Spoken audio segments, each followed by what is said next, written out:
And when they saw me on the road, walking on the road, they took the phone behind the curtains, taking pictures of me, and they did check on Facebook or whatsoever. And half an hour later, they wrote me, "Hey, we saw you. You walked through our village. Great stuff, great story, yay."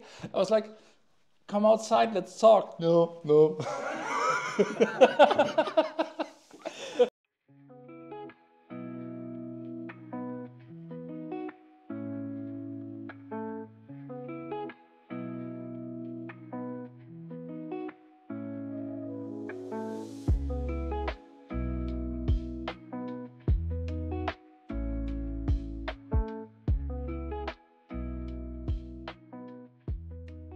Okay, first of all, about me. My name is Carsten. I am 43 years old. I live in a small village called Steinkirchen near Hamburg in Germany. This is Lottie. She's my travel companion, and I walk all around Europe for more than 3.5 years now. I came to Hungary through Slovenia, and I crossed the border near Lenti. So and then I walked alongside the Balaton on the south side. And now I'm heading towards the Danube River to the border city called, or border town called Gran, and the Slovakian town is Sturovo.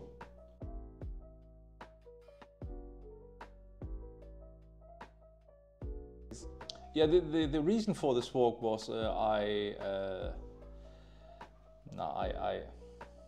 was some sort in a dead-end road with my life. So, and I had to do some changes, but I didn't want to go to a doctor and to a therapist to pop pills and stuff. So I was like, this is a problem in my head. I need to change that somehow. And no one from outside technically can change it. You can go to a therapist, you can ask, I have a problem up here, what can I do?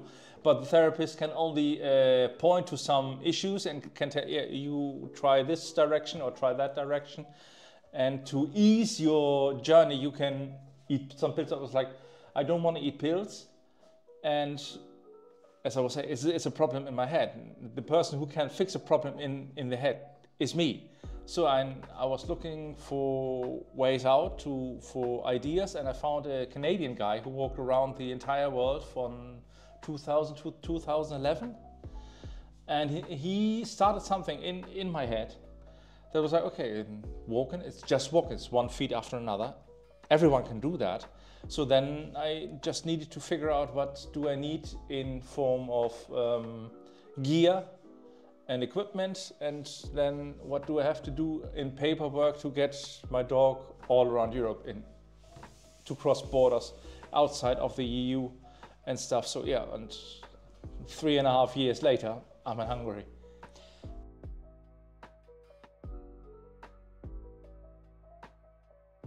The goal is to visit 40 countries, and I think it's easier to tell the countries I haven't seen because I'm so far in.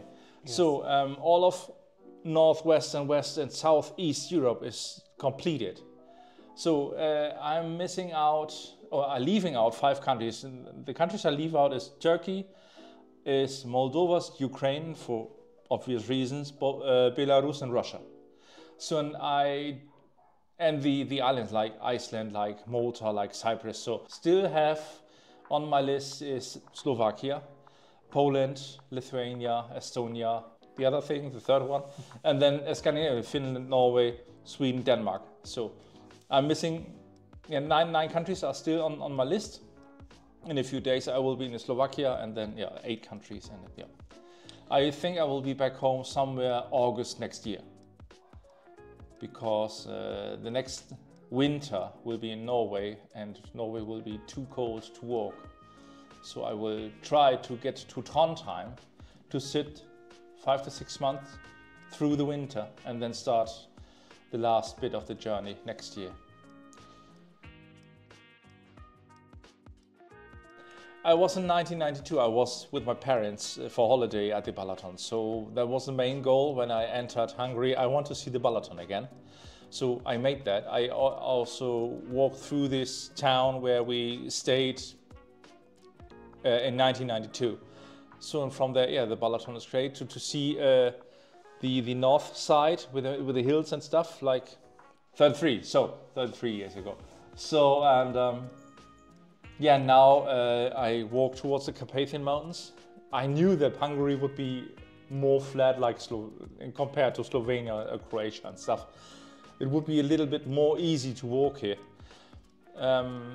What I find difficult sometimes is your network of roads. You don't have small side roads, not many, and you have to deal with lots and lots of cars on the roads.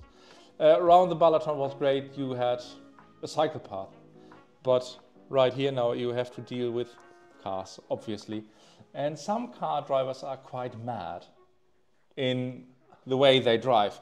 I would compare them to Montenegro. They're maniacs on the street. And sometimes, yes, sometimes the people, when they saw me here on the road, they weren't very happy. They were like, and then any other gesture I don't show you now. So some people weren't happy with me, but yeah, you are allowed here to walk on the road as long as there are no signs that you're not. If you want to know how it comes, the interaction with the exchange with people here in Hungary, I think it's winter. There are not many people on the road. So when you walk, you walk on your own. And when you're looking for a place to stay, sometimes is it, when I was in other countries, for example, you were able to see people behind the windows looking at you and spotting, and what is he doing? Come here, take a picture. And then when you have piqued the interest in these people, you can walk up to the front door, ring the bell, hello, I am, and introduce you, and I'm looking for a place to stay, for example, for one night. And these people, they are very often very welcoming because you pique their interest and they want to know your story and stuff. But in Hungary, no offense, I don't see people behind the windows. There, you can see television, but you yes, don't see people. In Czechia, what was quite funny. In Czechia, they're very welcoming as well, but they need time. And when they saw me on the road, walking on the road, they took the phone behind the curtains, taking pictures of me, and they checked on Facebook or whatsoever. And half an hour later, they wrote me, hey, we saw you, you walked through our village. Great stuff, great story, yay. I was like, come outside, let's talk. No. No. And in England, there was a lady, she offered me a place to stay for 1, 2, 3 nights. And she told her daughter. And the daughter, oh my God, mommy, what are you doing? What if he is killing you when you sleep? He's on the internet. He won't kill us.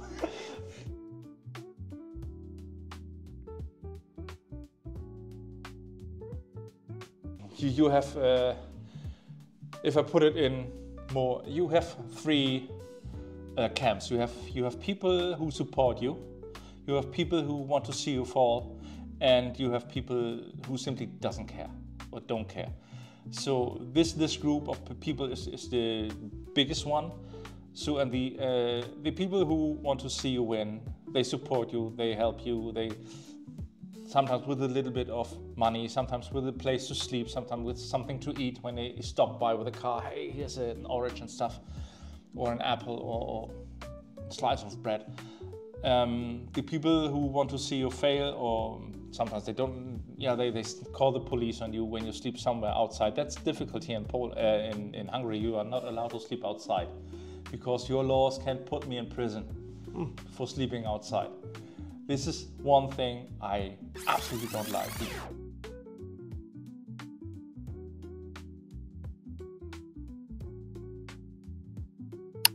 Because in other countries I spent nights in bus stops, or where there was an empty house, a ruin, for example, or a construction site, just a roof, just to stay. When I was planning this journey, people were like, yeah, how dare you to leave your father alone? Because my father has an own company, a lorry mechanic, a workshop, And I was supposed to take over in some point in time, so I tried to fit in and didn't work out. So when I started this walking, technically the future of the company ran away. So you can see for obvious reason that people weren't very happy with my choice. But now 3.5 years later, I think they realized that this is not some stuff blown into the wind or whatsoever. So he came this far, and yeah, we will see what happens next year when I'm back home. This is something I'm not sure about, because people, this is a funny thing. People want to know, hey, what are you doing when you finish your walk? I have no idea. It depends on which doors will open afterwards. So as a metaphor. So maybe do some stage work with pictures and telling the story, because I think it's in a time where people get more and more depressed and burnout and stuff. People need some sort of door opener that you can hear. Here's an open door. You can do what I did, and you don't have to do it this big. Start with a weekend, for example. But many people outside, I think, yes, and some people are more creative and some are less. Many people need some sort of push. So if I can do this sort of push, yeah, why not?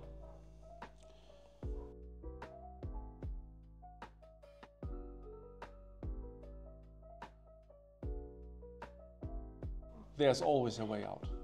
Always. Sometimes the way is more difficult, but if you're willing to face whatever obstacles in your way, somehow there will open a door and you will find something.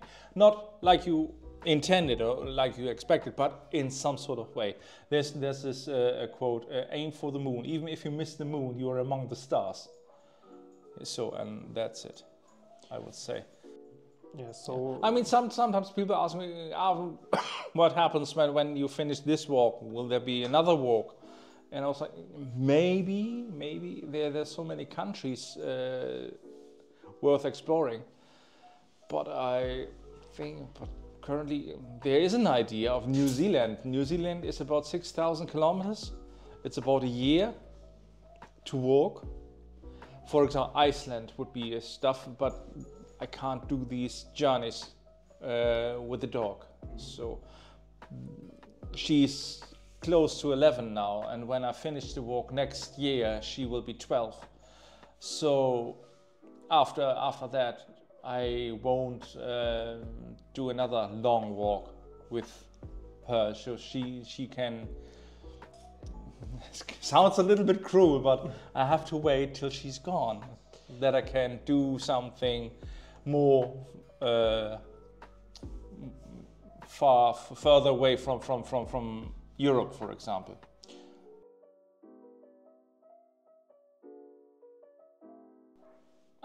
She's a door opener, because everyone loves dogs most of the time, and when they see her, and she's this bundle of joy, yeah, with this waggy tail, and yay, I'm here, and I like you, and I want to get to know you, and then people open the doors quite easily. Sometimes not to the main house, but for example, that I can spend the night in a garage or in a shed, just to get a roof. No, absolutely not. No, best decision I've ever made to start this walk, this journey. Bless you. But yeah, the time is getting shorter and shorter to get to the finish line. So of course there's lots of thinking, and Poland is still on my to-do list. And I was like, when I was planning the trip in 2020 and 2021, I was like, on the European map there will be about 3 points when I have enough that I can go home. So the first point was when I was finished with the UK and Ireland, when I was back in France. So there was about 1,200 kilometers to get back home. So I carried on, I continued. The second point was in Austria.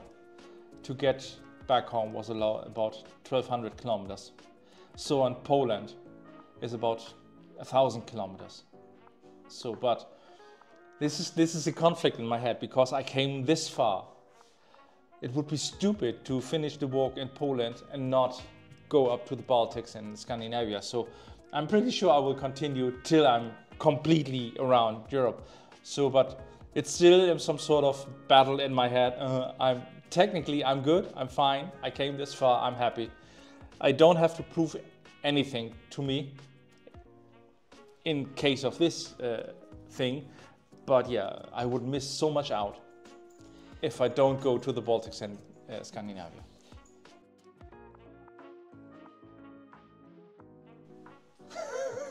To get to this place from the last town, because yeah, the people on the how they taken over and passing you. Sometimes I was like, okay, this is definitely like Montenegro, and Bulgaria. There was one day. It was mostly during this walking because there's no sidewalk or no pavement at the side of the road, and yeah, that was it.